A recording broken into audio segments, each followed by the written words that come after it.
Just explain exactly what is it that Trump filed, and why is there a disparity between what he said in the past, what he says now, and what some people say currently? So what he filed is what's known as a federal financial disclosure form. It's the same form President Obama fills out, members of Congress fill out, and you have to list all of your assets and within ranges show what they're worth.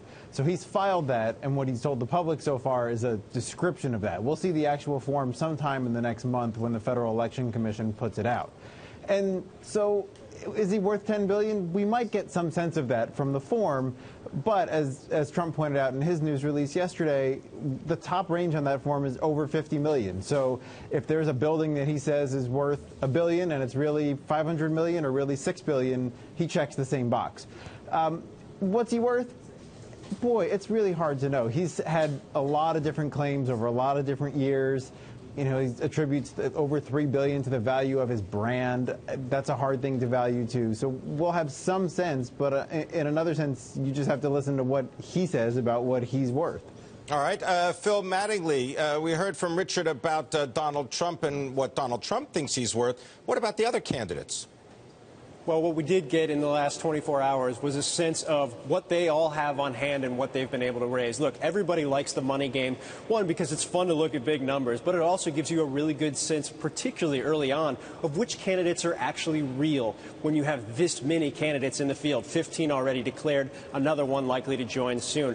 What we know is this: Jeb Bush is in great shape. And after a Bloomberg analysis of not just the campaign fundraising, but also the outside groups that support them, Jeb Bush came in at about $114 million raised. That's more than any candidate ever. Then you have somebody like Ted Cruz, who with his outside groups combined brought in $51 million. Marco Rubio, the Florida senator, also considered a top-tier contender, about $44 million.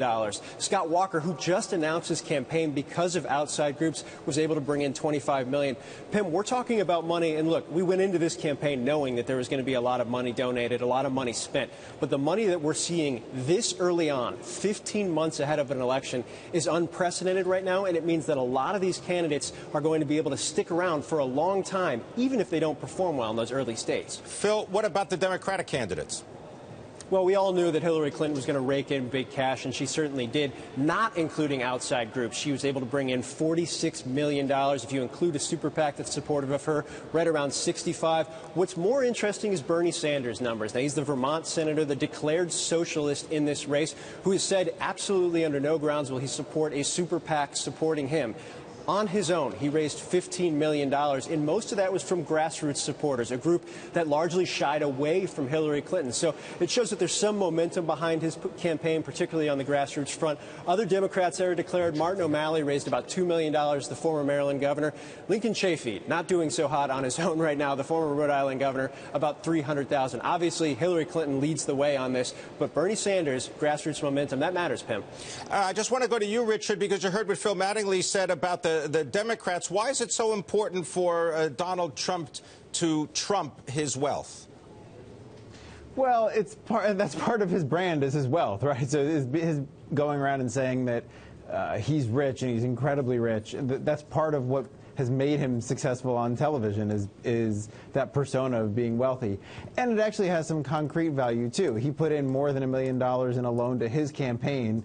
And when we have a sense of how deep his personal pockets are for real, then we'll have a sense of exactly how much of that he's willing to spend in buying campaign ads, flying around the country, talking to voters. And you'll have a sense of whether his billions and billions really can, if he's willing to spend them, can match up with Bush's and Cruz's and Walker's millions and millions.